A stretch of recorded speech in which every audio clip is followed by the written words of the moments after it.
follow traffic, clear visual approach, runway 4 right, maintain 17, John Austin, 5 mile final. 17 till 5 out. With the new year soon upon us, a look back on a few of the issues that shaped our industry in 2023. From the National Business Aviation Association, this is Flight Plan, brought to you by Aviation. I'm your host, Rob Finfrock, and this certainly was an eventful year for our industry, with several developments affecting business aviation operations and safety, and even our industry's place in today's world and how we're shaping its future. These themes were reflected in our 3 most popular Flight Plan episodes over the past year, and we'll revisit those now, starting with our 3rd most downloaded episode, which examined the relationship between professionalism and safety, and highlighted a useful NBAA resource to help ensure that we're approaching our work in the industry with a professional mindset. Here's part of my conversation with NBAA Domestic Operations Committee members Eric Knupp with Live Oak Bank and David Keys from Peace River Citrus Products, encouraging business aviation professionals to conduct a thorough pre-flight. NBAA's pre-flight campaign aims to promote professionalism across business aviation. The 9 letters in the word pre-flight each represent vital attitudes and behaviors, and not just when you're on the job. Those are preparation, respectful, ethical, follows policies and procedures, leadership, integrity, genuine, humble, and transparent. Again, these are tenets we can all embrace, whether we're pilots, flight attendants, maintenance professionals, schedulers and dispatchers, or anyone else in business aviation. David, how should we apply the aspects of pre-flight to our roles in business aviation? I equate this to pre-flight in your airplane. I mean, the acronym works most way. When you walk up to your airplane and what's the first thing you do? You don't start looking at the details. You look at the overall airplane, any leaks, any dents, any dings, anything out of shape. And it's kind of like an approach we should take to being a professional pilot. In bold red letters on the flyer we printed, it says professionalism is more than just a paycheck. And we feel that when we look at current incidents and accidents throughout our industry over the last 5-6 years, a lot of unprofessional behavior has gone on, this poor decision making and people not taking their job as a professional. Well, and like you said, whether you're a pilot, a mechanic, a dispatcher, a scheduler, or any other industry. So they all kind of feed on each other, where you just start in the pre-flight and the acronym and be prepared. Do your homework, get ready for your flight, whatever your job is. And it works down to the last is transparent. If something is not right or you've made a mistake, be transparent about it, because that's how we, number 1, learn, but number 2, how people can help solve the issue. Eric, what are some symptoms of lack of professionalism, and how can pre-flight help to address and mitigate those? This conversation, just having this conversation, may come off as Dave and I being haughty and being a little bit full of ourselves. We're professionals, and those people out here are not. And that I want to make very clear that that's not the case at all. The H in pre-flight stands for humble. We're humble enough to realize that we're not perfect, and so it's just a matter of really being engaged. I also see, like Dave mentioned, being plugged in and being prepared as a choice. I think there's a lot of operators out there that simply are not aware of what they're missing out on, and they're not choosing to be engaged with an organization like NBAA or any other kind of representation that we have out there. And so they're not aware of kind of industry best practices. They may not be keeping abreast of changes in regulations. They show up at the airport and they kick the tires and light the fires, as they say, and go flying. And there's just not a lot else beyond that. So I think the biggest one for me is the very first letter, and that's being prepared. A lot of the rest of it stems from that, is making that choice to be prepared and plug in and find out what's going on. And I think, there's a lot of operators out there that may have come up through business aviation, and depending on how they were mentored in their early years, that kind of reflects the way they operate now. Dave and I both have an airline background. I can't speak for Dave, but I know in our operation, I brought a lot of that over the way the airlines operate. We brought that over into our own operation. And so by nature, there's just a lot of engagement. But I also know plenty of operators here on our home airport that simply never had that experience and never had that exposure. And like I said, they may have had a mentor that never kind of enforced that kind of viewpoint on them. So they just sort of, again, show up at the airport and go fly. So I think preparation for me is probably the biggest one that I would point to. And these are particularly important when we think of smaller flight operations or even perhaps single pilot operations that may not have the resources available from larger flight departments. I think if you look at the accident history over, say, the past decade, there are certainly some larger operators that have suffered some losses, but by and large, a lot of the incidents and accidents we're seeing are small operators. I can't necessarily point to why that is, if it's a resource issue or if it's just a lack of exposure. But I think Dave would agree with me on the fact that too often we see smaller flight departments committing the same kind of errors, and it all goes back to a lack of professionalism. So, yes, to your question, I think the answer is definitely small, operators of any size, but small operators in particular can benefit from kind of engaging and being more prepared and professional. And one thing to remember, Rob, is that small operators, it may not be a conscious effort to be unprofessional. They just may be so overwhelmed with an operation because as quickly as our industry is moving right now with hiring and changes, I always use this analogy. I get a call and the young man says, I got hired as the co-pilot 6 months ago. I'm now the chief pilot, and I have no idea of what's going on here. And he's like trying to take a sip of water out of a fire hydrant. So it's a matter of saying, okay, we've got tools to support you, but take a step back and be professional about how you're going to approach all of these issues you have to face. And that's really the message we're trying to get out to the industry. Coming up, our top 2 most popular Flight Plan episodes of the year.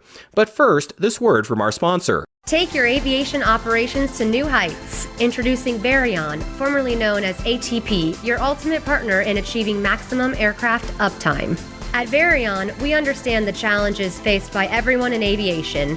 Our industry-leading technology solutions revolutionize aircraft management, so there's no more waiting, no more wondering, and no more wasted effort. Get real-time visibility of your maintenance, inventory, operations, and regulatory data right at your fingertips with an easy-to-use system, backed by a team of experts with deep aviation knowledge offering 24/7, 365 support. After 50 years in the business, we have built a growing reputation for getting our customers more aircraft uptime. That's why thousands of aircraft operators worldwide have already discovered the power of Aviation.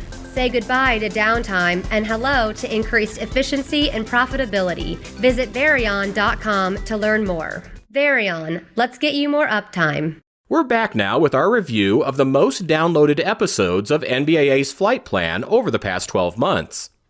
And even now, with December's colder temperatures and snow on the ground in some parts of the country, we aren't far removed from what was a very active summer storm season, with severe weather even extending well into fall in some areas. Our second most downloaded episode this year offered a preview of what to expect weather-wise in summer 2023, and detailed how NBAA's Air Traffic Services staff at the FAA's Air Traffic Control System Command Center work with FAA personnel and meteorologists to keep business aviation clear of the storms.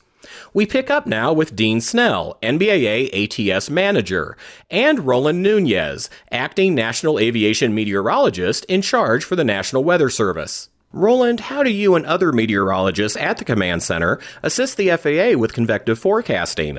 And how often are those forecasts updated throughout the day? Here at the Command Center, we run off of a 2-hour cycle where we're continuously bringing in new information and ingesting it into the plan, the strategic plan, and we're bringing those details down to the individual specialists that work here. We pull information from the Center Weather Service units, and we get a lot of resources from them, especially specific products that deal with swap potential.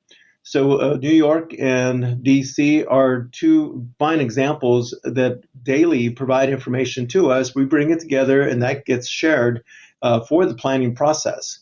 So we also get information, the details, particularly for the terminal folks. we bring in all the TAF information, and we bring some value-added information, a lot of the details that typically won't be described on the TAF, but with coordination with the authors of these forecasts, we're able to bring that in, put it together in a way that it's a lot more understandable and usable for decision making. You mentioned SWAPs, or severe weather avoidance plans. Please tell us about one of the products that helps inform the process of developing a SWAP, the Terminal Convective Forecast. TCF is the third generation of coordinated products that we've been doing for years. And the beauty about the TCF that it brings not only the National Weather Service, and when I mean National Weather Service, that includes the National Aviation Meteorologists, but the Aviation Weather Center who hosts the actual collaboration over in Kansas City. We bring all the individuals that I mentioned, including the Center Weather Service units that we just talked about, and also the industry. They have a vital part in that decision making. So we bring all the meteorologists in these different entities, bring them together to get a coordinated message. And from that, we essentially sets our talking points and where we expect the impactful weather to take place. And that gets shared not only here internally at the command center, which is really the driving force, but everyone has access to it on the web as well. I see. And Dean, your team at ATS utilizes these tools to help NBAA members coordinate their flights through the National Airspace System. How can weather constraints compound with other factors in the NAS to affect the airspace and traffic flow? Convective weather is just one constraint of many that are possible on any given day in the National Airspace System. We know that thunderstorms are extremely impactful due to the amount of airspace that they can take away for aircraft to utilize. So it's a very dynamic situation. But in addition to convective weather, we have several other constraints such as volume, both en route and in terminal, en route as well as the airports. Throw in space launches and or military activity, which can shut down airspace as well. And then most of our operators are familiar with the VIP TFRs for the president and vice president.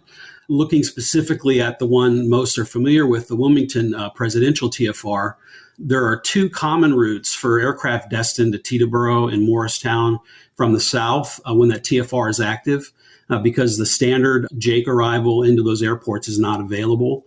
And one of those reroutes is the Deepwater route over the Atlantic, which takes you up, of course, outside of Washington Center. The other one is up through Cleveland Center, which adds a significant amount of distance to the reroute.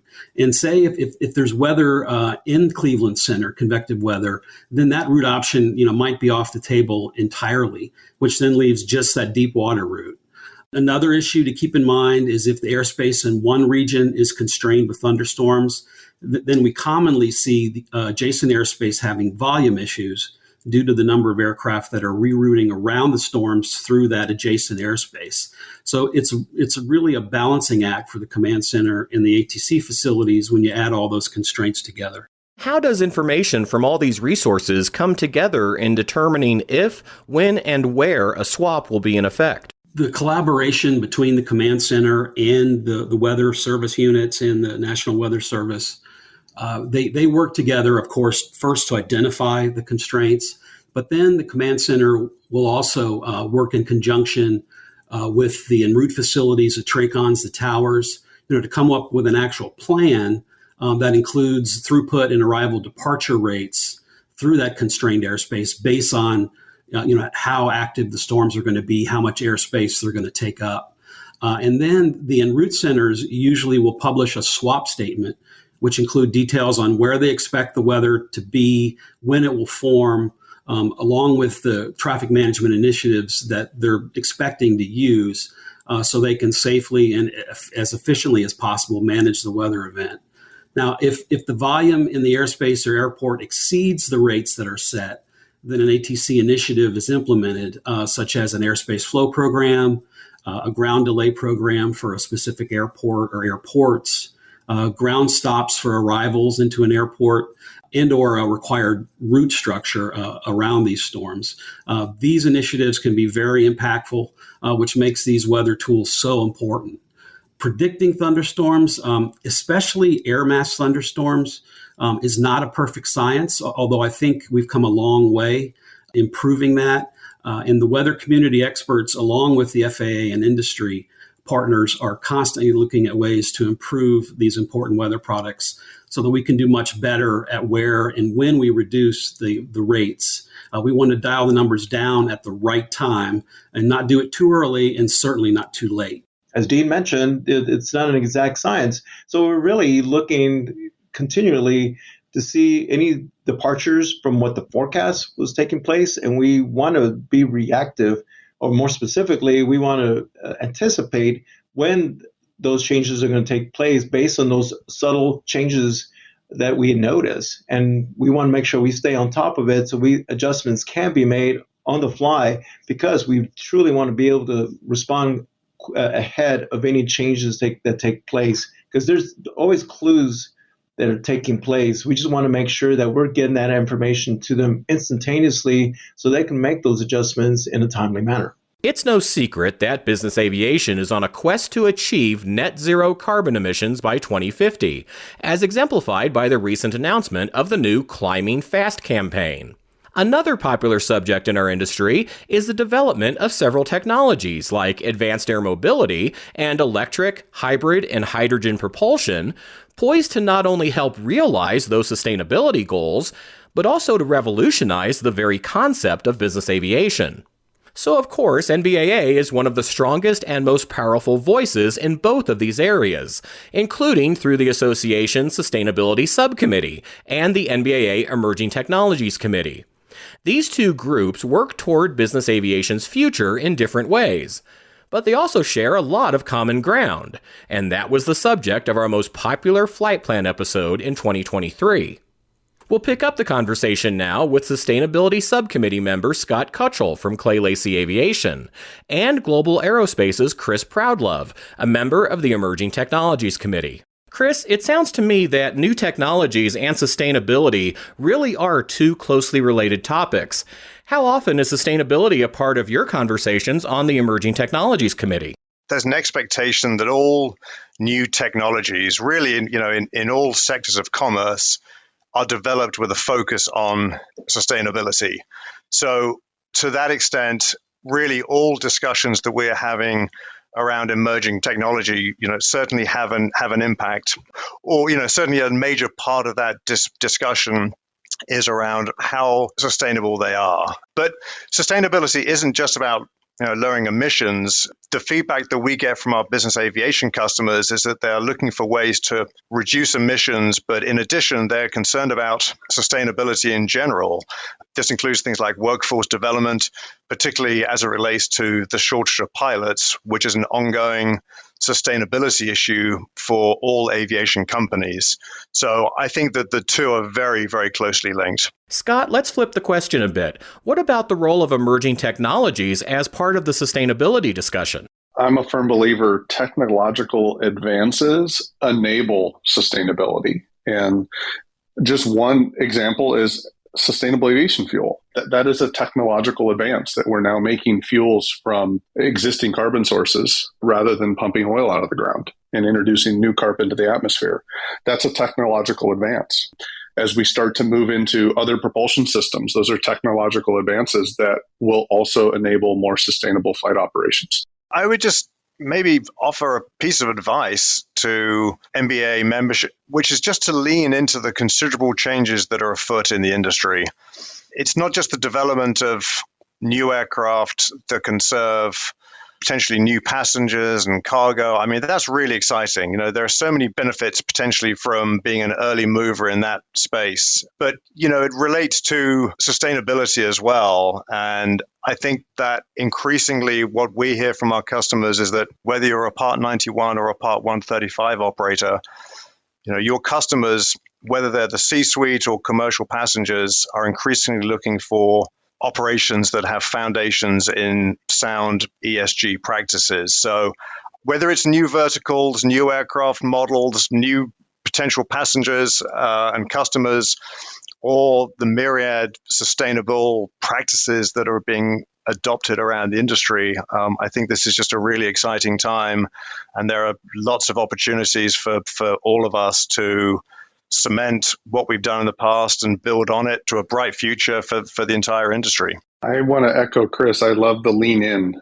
My way of saying it is everybody needs to start. You don't need to go to the final degree in every aspect, but if everybody starts, what is your carbon footprint? Just knowing what that is and starting with the basic low-hanging fruit that are low to no cost.